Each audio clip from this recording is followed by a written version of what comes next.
Hello, everybody. My name is Dr. Bruce, MD. I am a retired family practitioner and am starting a series of podcasts that resulted from my seeing what has happened from during the reign of Donald Trump as president. My background is such that I have good credibility to do this for the simple reason is that starting in 1975, while I was in the Navy, I developed a neuropathy.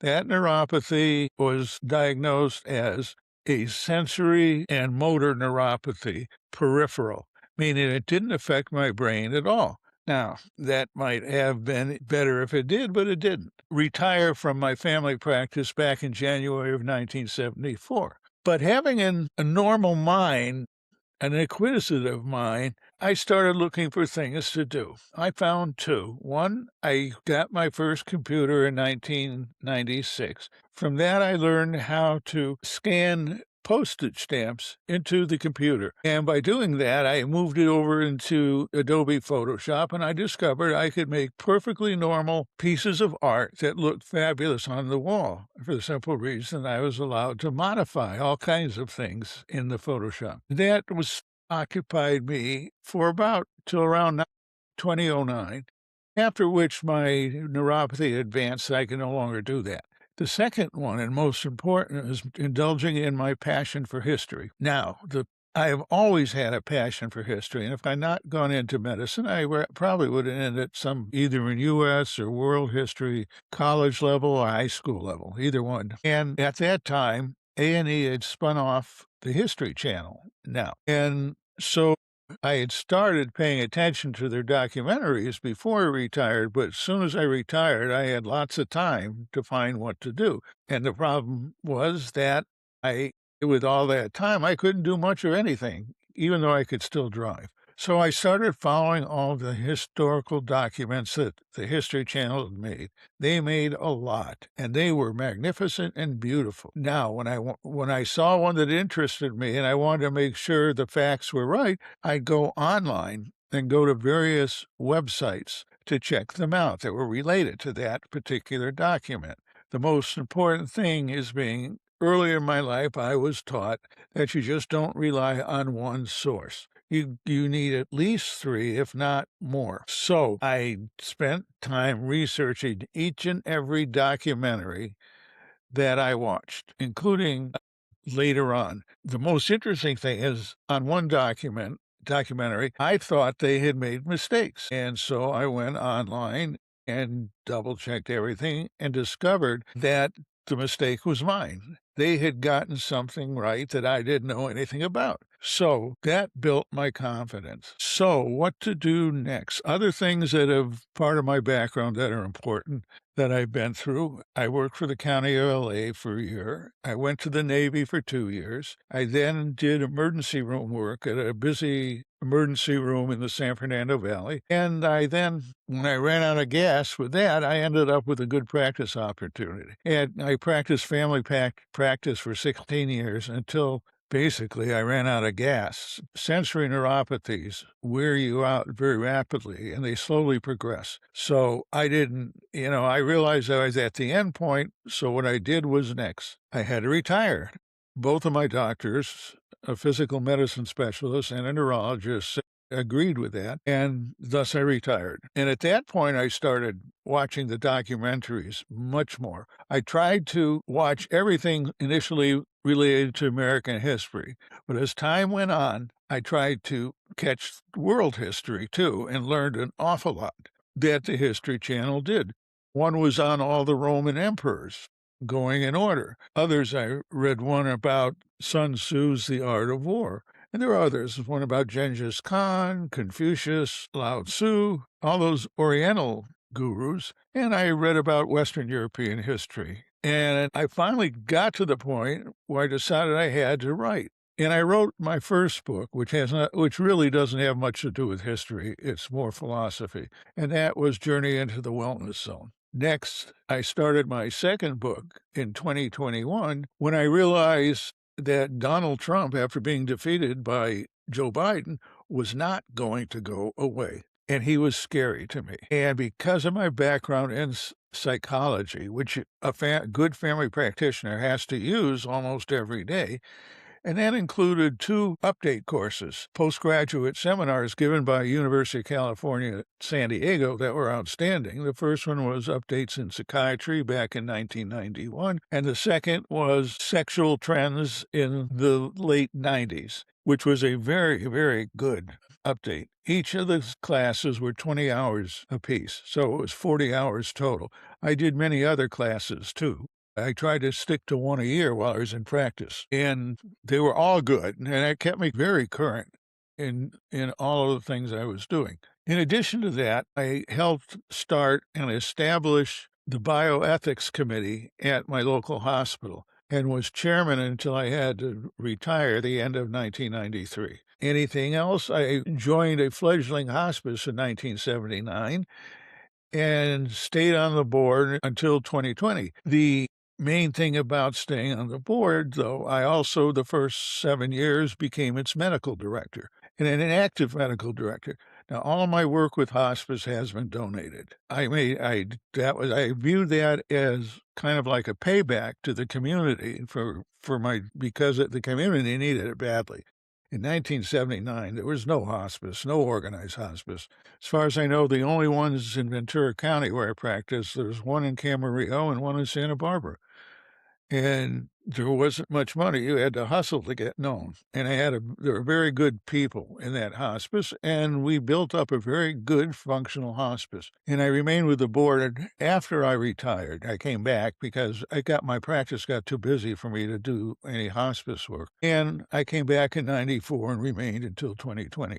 Now that gives me a background to then understand what's going on. And one of the problems that we have going on is basically what happened after Donald Trump took on his second term. And that is scary. I know the comedians make jokes, and I'm a fan of Jimmy Kimmel and watch him every night, but we've gone beyond the joke phase. It has gotten serious. In fact, it's deadly serious, and that's scary. And that's what we're going to be doing. However, when I was trying to figure out how to start this podcast about a month ago, I woke up one morning, and in my half-sleep, half-awake state, the thought occurred to me, was in my head, was look at the Declaration of Independence. And I said, oh my gosh, that's a good way to start. And as I woke up more, the thought did not go away. And even though they often do, this one didn't. So first thing I did was go out and get a copy of the Declaration of Independence. To be honest, I hadn't read the Declaration of Independence since I was in college in a government class. And it was an eye-opener. I'm going to show you the book because I'm going to read this to you next with a couple minor modifications, which are important. Now, this is the book. It looks like it might be backwards. It just says the Constitution and the Declaration of Independence, okay? But I want to show it to you. It's printed by a publishing house out of Canada. It's called East India Publishing Company. However, towards the end of it, on a page, you'll see, and I'll read it to you, made in the USA, Las Vegas, Nevada, 27 January 2026. And that's important. This was made in the United States. Anyway, it's made with acid-free archival paper and archival ink. And because of that, it'll last 200 years, okay? That's important because whoever put this edition together wanted to make sure it's going to be around for a long time, and there's no way you can suppress it. And there's good reason for that, as I will demonstrate to you. Now, what I'm going to do, and this was basically a shock to me when I finally got the book through Amazon.com, and I read it, the Declaration of Independence. I also read the Constitution, and that was just as scary. But the Declaration of our Independence is a solid foundation of our way of life. Without it, we don't get to the Constitution stage. Without it, we don't struggle to get through the wars we got. If you look at the wars, the Revolution, War of 1812, the Civil War, World War I, and most importantly, World War II and Korea. And it's spiritual. There's a spiritual foundation with the Declaration of Independence. At least there is for me. And for me, there's no doubt that it's a spiritual foundation for everybody. It is, I don't know how better to describe it, but in my opinion, although I'm a scientist and a big believer in science and objectivity and history, which is objective, I believe that our way of life, the Declaration of Independence, is supported by our Creator. And without our Creator, or God, or any way you want to call him, the Great Spirit and whatnot,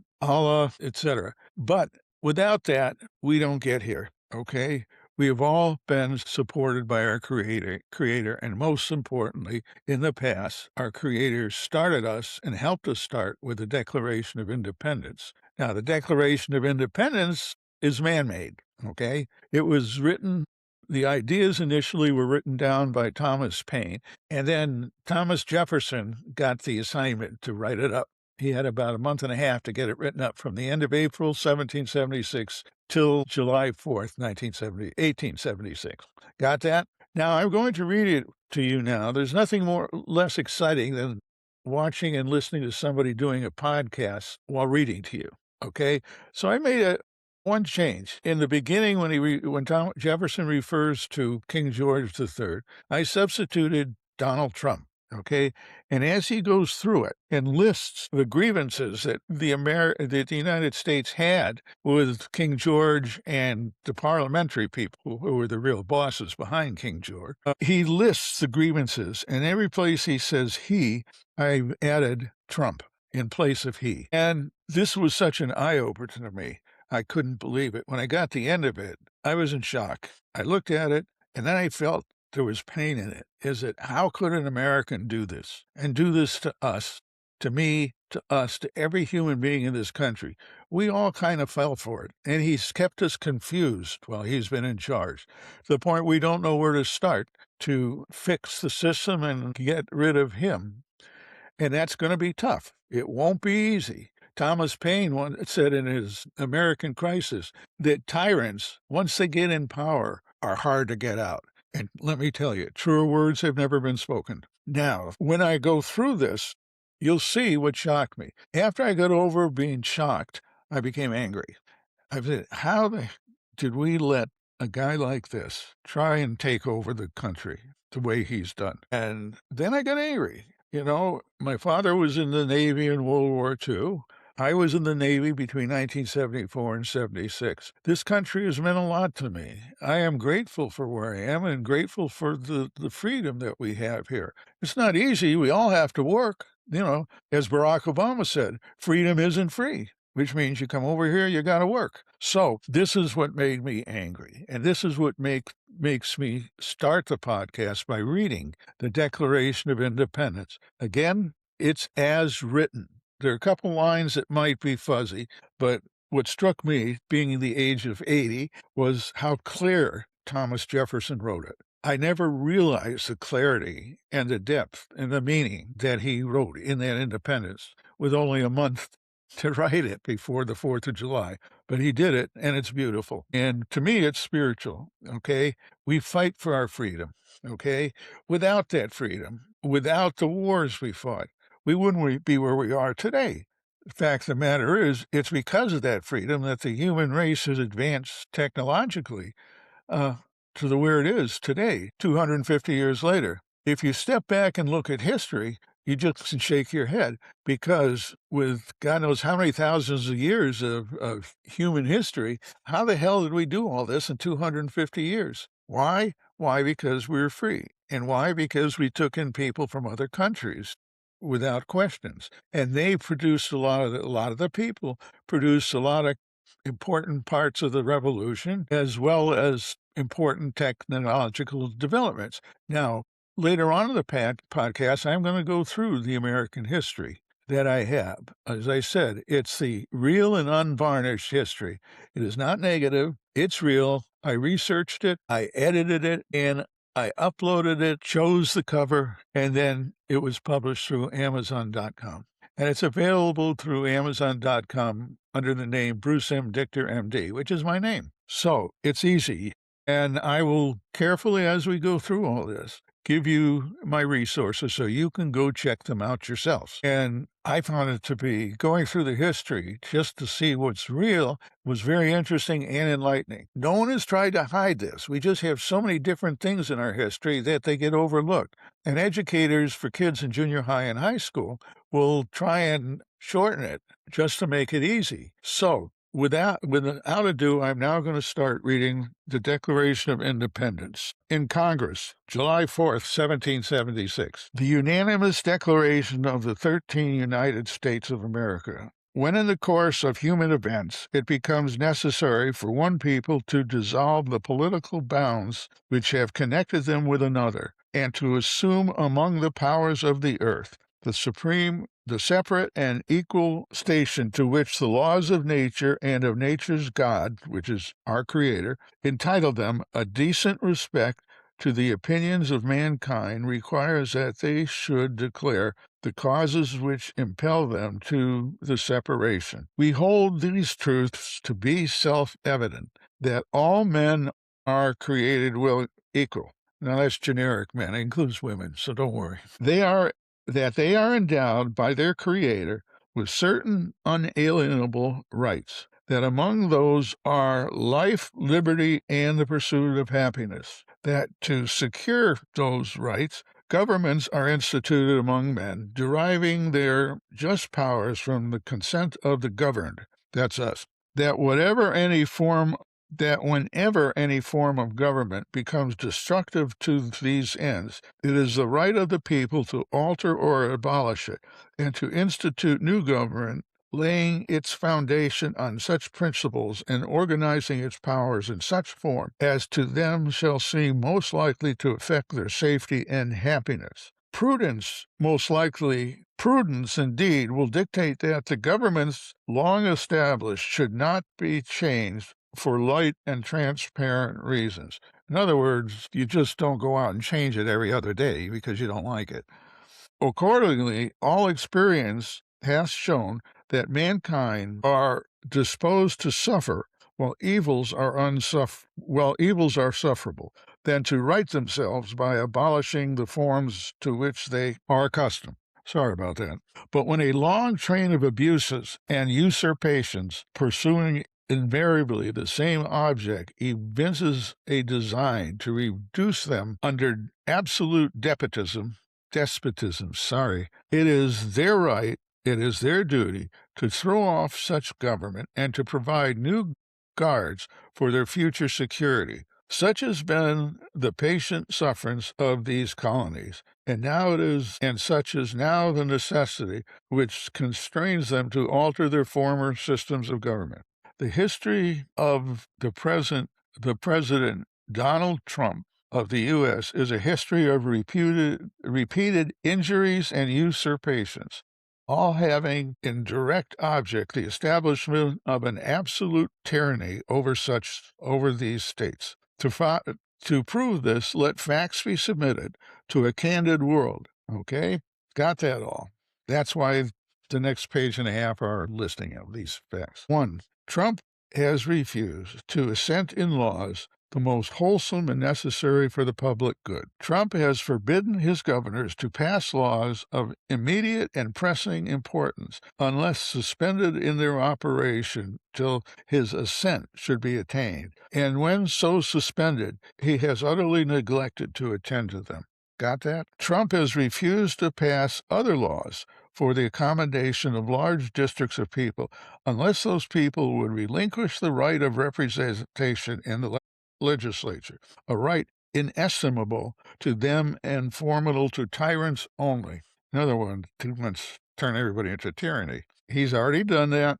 He's done these first items, too. Trump has called together legislative bodies at places unusual, uncomfortable, and distant from the depository of the public records, for the sole purpose of fatiguing them into compliance with his measures. Now that we've seen that, we saw it in 2020 election when voting places were moved by his party members working for him, so people would have a hard time getting there to vote. He has dissolved representative houses repeatedly for opposing with manly firmness his invasions on the rights of his people. Guess what? That's pretty common. He does it every day. He tried to dissolve Mueller's investigation. There is others where he appoints people that override committees in Congress. So he's done this often. He has refused for a long time, after such dissolution, to cause others to be elected, whereby the legislative powers— sorry, I just read that. My apologies. He has endeavored to prevent, I should say Donald Trump,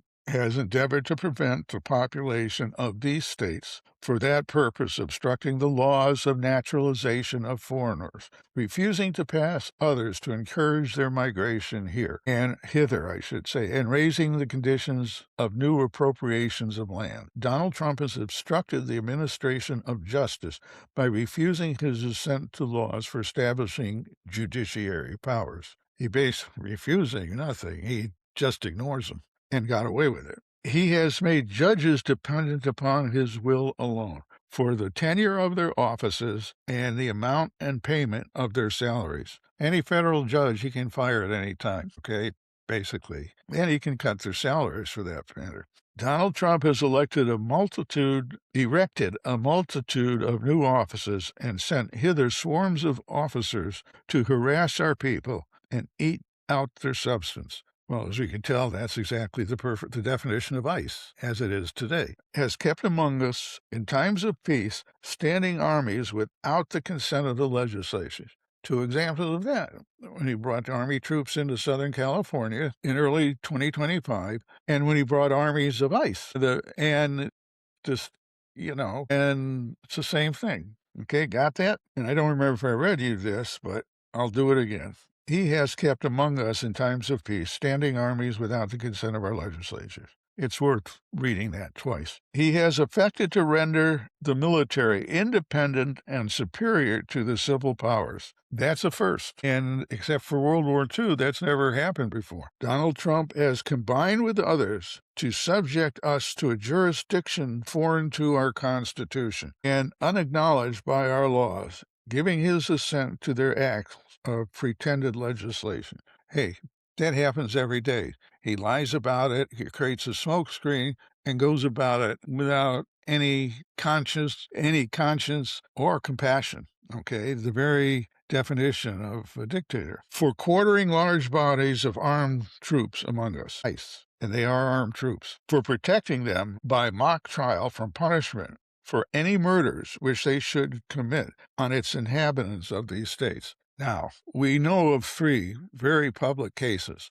One took place in Texas in March of 2025, which was covered up. We didn't find out about that till recently. And the other 2 took place in Minnesota, one in January and one in February.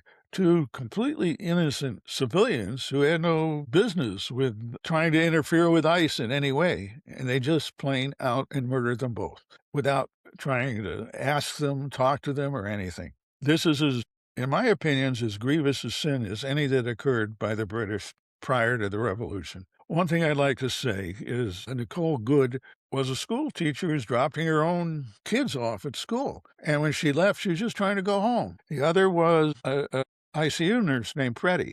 Preddy was shot because he was trying to help somebody who was injured. Now, he's a very qualified person to do that. Now, some guys, they try to justify it by saying there's a gun. And that's BS. One thing I wish to tell you, laws regarding nurses and doctors carrying guns when they go into low-income housing are different from state to state. And I know the way Preddy worked with the VA, which means he worked with a lot of people suffering from PTSD during the Middle Eastern wars and the Iraqi war and what's going on. And when you go into low-income areas where there's a lot of crime and you're there, and it doesn't have to be just a nurse, it can be a doctor too, you will carry a weapon legally. The reason is if someone tries to rob you, beat you up, kill you, you're going to have to defend yourself. You may not like it because as a registered nurse with ICU specialty or as an MD because you're not taught that way, and you're there to save lives, not take lives. It was entirely legitimate for him to carry that gun, and then he was murdered. And it was covered up by Trump and his minions. This is, as far as I'm concerned, this was as big a crime as anyone can commit. And in my opinion, it's Trump who set up the crime. He's ultimately responsible. He made the orders. He didn't define what they were to do. As far as I'm concerned, Trump is responsible for all three of those murders, as well as the other unaccounted murders. So we will continue. Next, for cutting off our trade with all parts of the world. Basically, he hasn't cut off trade. He's instituted a trade war. Well, what the heck? A trade war? What do we... I mean, at the time, it was unconscionable. It was stupid. But there was a reason for it, and that's fueled by greed, okay? And he's continued with that in his second term. Initially, before he took the office in his first term, he made a comment about people were saying that he was afraid of war. And he looks at the camera and says, "No, I'm not afraid of war. I'm not afraid of war at all." That was a scary statement. Okay, that is a dangerous statement. Everybody is afraid of war, and if you're not, there's something wrong with you. Every American that hit the beaches during World War II, that fought in Korea, that fought in Vietnam and the Middle East, as well as the Revolution, the Civil War, the War of 1812, World War I, the Spanish-American War, every single one was afraid to go to war, but they did it. They did it because they believed in freedom, they believed in the United States and what we are, and they believed in they believed in protecting our families from human rights or civil abuses, and that was the only way to do it. They had no choice, and they were all afraid of war. That's why smoking became enormous during World War II. I mean, it calmed their nerves. But they didn't, as nervous as they were, and it's pretty amazing to me, that when the time came to fight, they fought, and they fought hard. And it wasn't just them. The people at home organized factories to produce weapons, ammunition, clothing, everything they needed to fight with. It was a true teamwork operation. But it was hard, and people did without for 4 years to make sure the troops had what they needed, and it worked. I don't think that, God willing, there'll never be a war like that again. But should it happen, we'd have to give up as much, period. So, on to the next. For imposing taxes on us without consent of Congress or the people. Well, it made taxes come in many forms, okay? The main tax he's imposed on us now is a gas tax. Technically, it's not a gas tax, but it is. And he doesn't care because of the Iranian war and the way it's conducted. And the price of oil goes way up. It has to go way up because oil is now siphoned off to fight the war. And it's affecting Europe just as much as it's affecting us. We like it or not, we're in a global economy, which is a good thing, in my opinion. And having the gas prices go up because of this, that's a tax, folks. Whether you like it or not, it's a tax. Just ask anybody that has to write checks on their gas credit cards once a month. You know, they know what type of a tax it is. And if they hadn't started, if Trump wasn't playing around with war, there wouldn't be an increase in gas prices the way they've been. So, and I will talk about that more in the future. But just so you understand, that's a tax. And there are many other taxes. For example, the tax plan he got through Congress somehow in his first term. Okay, that's made taxes to the rest of us go up. Well, taxes to the economic elite, as he feels he's a part of, or a better name is the billionaires, their taxes go way down. Okay, that's a tax on us. That was a sham all the way. And he also finally, for transporting us beyond seas to be tried for pretended offenses. I'm not sure how to interpret that, but it's real. Now, we will continue. We're halfway through. I hope you're not too bored, because I sure never was bored with this. For abolishing the free system of English laws in a neighboring province, establishing them therein an arbitrary government, and enlarging its boundaries so as to render it at once an example and fit instrument for introducing the same absolute rule in these colonies or states as we are today, for taking away our charters, abolishing our most valuable laws, and altering fundamentally the forms of our government. That he has done.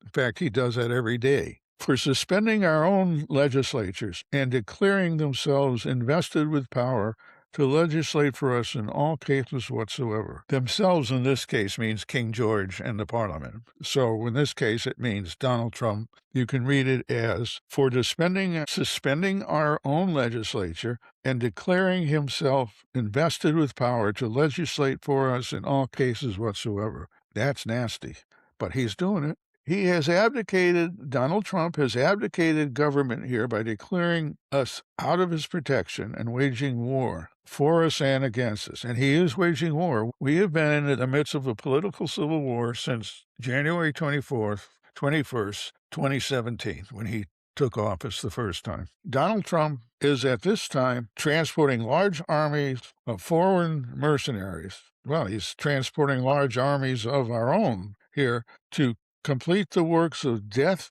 desolation, tyranny, already begun with circumstances of cruelty, perfidy, scarcely paralleled in the most barbarous ages, and totally unworthy of the head of a civilized state. Well, that tells you a lot. So, because that's what he's doing. Look at the war in Iran. Look at what he's done with Venezuela.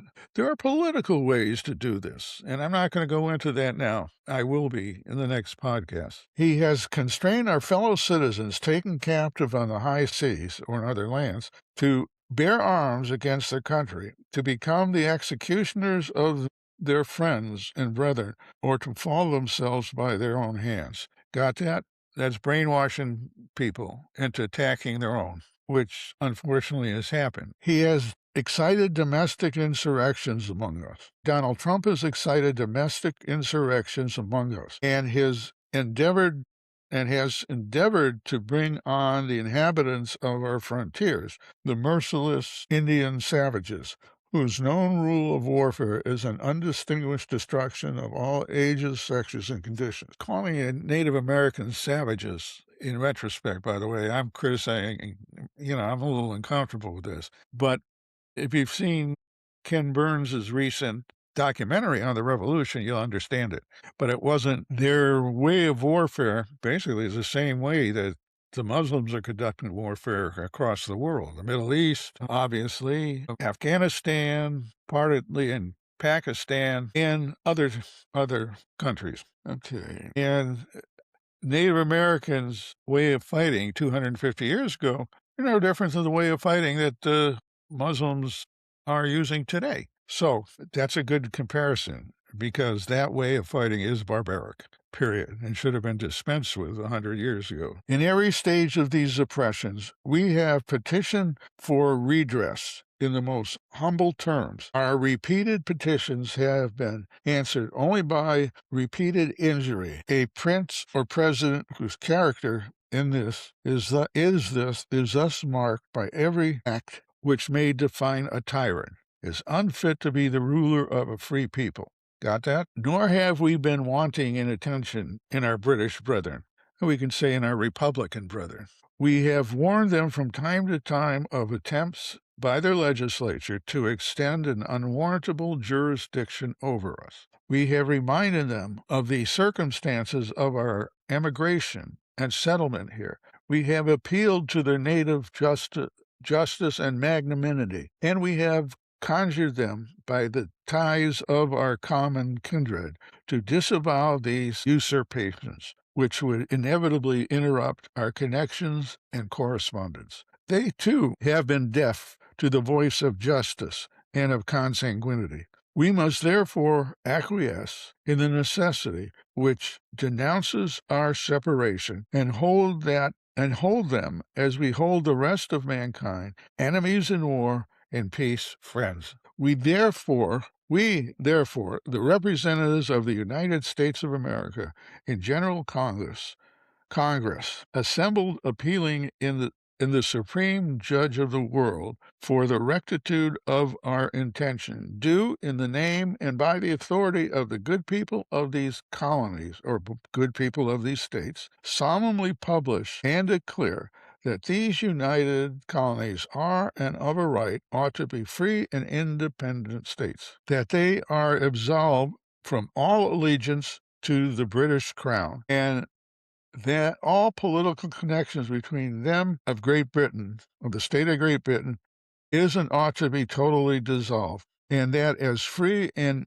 independent states they have full power to levy war, conclude peace, contract alliances, establish commerce, and do all the other acts and things which independent states may of right do. And for the support of this declaration, with a firm reliance on the protection of divine providence, that's our Creator, in case you want to know, we mutually pledge to each other our lives, our fortunes, and our sacred honor, period. And that's the end. Now, that means a lot.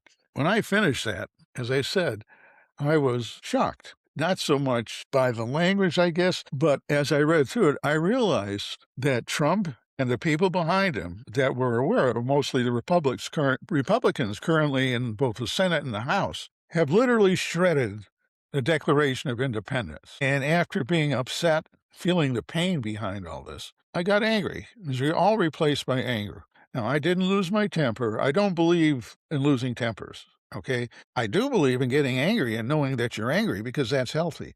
But then when you realize what's going on, you use your anger, you channel your anger into fighting back in a smart way. And that's what we're going to have to do. I would add that in reading the Constitution after this and understanding what it is and how it survived and what we've gone through in 250 years, that we can't back down. The line has been drawn in the sand, okay? We either keep putting to the pressure or the end result is liable to end up as it did in 1776, and that is with an outright war. And that's still a possibility, and it is a scary possibility because of the technology we have today in all parts of our life. Computers, weapons, training, and to me that scares me. War scares me, okay? War's always scared me. But if having been in the Navy and know what can go on, because when I was in the Navy and I was our Seabee battalion was stationed on Okinawa, that's when Vietnam fell. And the things I saw as that happened, were scary. And I took a whole new vision of our military because of the things they did. So we depend on our military. Our military has always been to protect us, okay? Protect us and prevent any external enemies from wiping us out or overrunning us or terminating our way of life. And they've done a job second to none in the world. And that's how we get by, because everybody in the military is like, it's a job. You go to work. And when trouble brews, that's when you have to fight. We've never initiated a war in our history. And that's important to understand. We've only had to fight wars where people initiated wars against us, with one exception, and that's Donald Trump's initiating war against Iran. Now, one thing you have to, it's not that we had no choice with Iran, but we need to go back to Barack Obama's final term. What did he do? This is how you avoid wars. He got together with the people who had grievances against the way Iran was conducting their war under the table. He got everybody, including Russia, to sign a treaty. And when I say everybody, I mean Western Europe, including Germany, as a special aside. And believe it or not, the treaty was working. The Iranians were slowly starting to back down. And all the observers said unanimously, it's working. So what is the first thing that Donald Trump does when he gets into office back in 2017? Tears up the treaty, okay? There's no reason to tear up there's an old saying, if it ain't broke, don't fix it. Well, in this case, something not only is it ain't broke, but it's working. You don't want to tamper with things like that in the world because of the volatility of the situation. But what's he do? He tears it up, and everything begins to go to hell. Am I right? So what does that gain for him and the people behind him? Now, although 9 years have gone by, we'll take a look at what's gained. And this is what you have to think, and this is what we're going to talk about in the future. First, about the behavior of this type of personality disorder, as well as the history of the last 300 years, 400 years of our country. What happens? All right, so now, and I'm going to discuss this, and not all of you like it, but basically Donald Trump is not smart enough to have done what he's done. And what we've got is he has been supported by Vladimir Putin of Russia since 2013. And I'm going to talk about that in a separate podcast after the next one. First, we're going to talk about simple psychotherapy and how you can make a diagnosis with a guy like Donald Trump, because it's very easy when he's all out in the open the way he is. And then we'll talk about the Russian involvement. In my opinion, Bob Mueller got it right. And because the purpose, when a country like Russia establishes a connection where Putin, who's their boss, has leverage over our president, we're in trouble. Okay, now, even though 9 years have gone by, Putin still has leverage, and he can control our situations with his from Russia, and I'm sure he's done that. So what happens next, and you've seen how things have stumbled by, but what happened? Why did we bother with attacking Iran? Good question. You didn't need to attack Iran. If you were a decent world leader with conscience and compassion, you would have tried and reinstituted, you would have maintained the treaty. And as slowly but surely, it was starting to work. There was no reason for tearing it up. There was no reason for doing anything else but money. Okay, if you look at all the money now that the people behind Trump and Trump himself has made as a result of this war, it's mind-boggling. And I'm sorry, I'll go through our history and discuss wars and personalities. So you don't, I'm not just saying this because I'm angry. I have plenty of evidence to back this up. Common sense evidence, understanding psychology, and most important, believe it or not, understanding history and the scientific evidence we've gained in genetics that tells us that our opinions are very valid and reliable. So what we're going to do this time is I'm just letting you know the people who have benefited have been Trump, all the people behind him, many of whom we don't know yet, and as well as the oil magnates, the upper echelon in Europe, and Russia. Okay, Russia benefits. And Russia, Putin, can control and push Trump in major things that people don't know about it any way you want. Robert Mueller, and I would say this, proven without a doubt that Russia and Trump colluded on what went on. And as a result, but he concluded it, and that was a conclusion. Unfortunately, his job and the 13 people on his committee was to expose it and bring it to a conclusion. But it's up to the government and the people of the United States to then move forward to get rid of the problem. In medicine, one of the things that scares us the most is cancer. In fact, cancer scares everybody. When you find you've got a cancer in your midst, you do several things. The first thing you have to do is operate and take it out. That's equivalent to an outright war. The rest you can do and use other methods. And you quarantine the cancer or an abscess, and eventually it pops and it can drain. But if it doesn't, you got to resort to surgery. So that's comparing that to what's going on now is actually pretty valid. We've identified the problem. I'm going to discuss the mental illness Trump suffers from and why, and he is crossed over the line into what I call clinical insanity, meaning the definition of his insanity is being done by a professional. It is like I would be in my office, or any psychiatrist, psychologist, or marriage and family counselor would do in their offices. But that's what we've got to deal with, like it or not. So I am going to close now, and I'm still angry inside, and I am not going to quit or give up.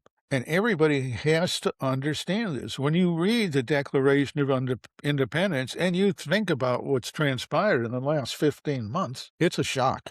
You find this guy, and by this guy I mean Trump, is worse than King George ever was, okay? And he's doing the same damn thing, only worse. And that's why and that's what provoked me to start these podcasts. And you'll have to decide if I have the knowledge and integrity to do such a series of podcasts. And personally, I think I do. And I will talk about the resources where I learned things. And so you understand everything as we go along. And I'm going to make it basic so you understand it. When I was in practice in family medicine, I became very good at translating medical to people who weren't in medicine. And so that when they left, no matter what, they understood what their problem was and the reason for treatments. And that made such a difference in their care and their treatments and compliance. And I've been very good, and I can translate history and psychology in the world, foreign affairs and whatnot, without any problem whatsoever. It's just an extension of translating medical into common language, English. And so that's what we're going to do. Now, the next podcast is going to get into the psychology of this type of mental disorder. Okay, now that may sound, oh, God.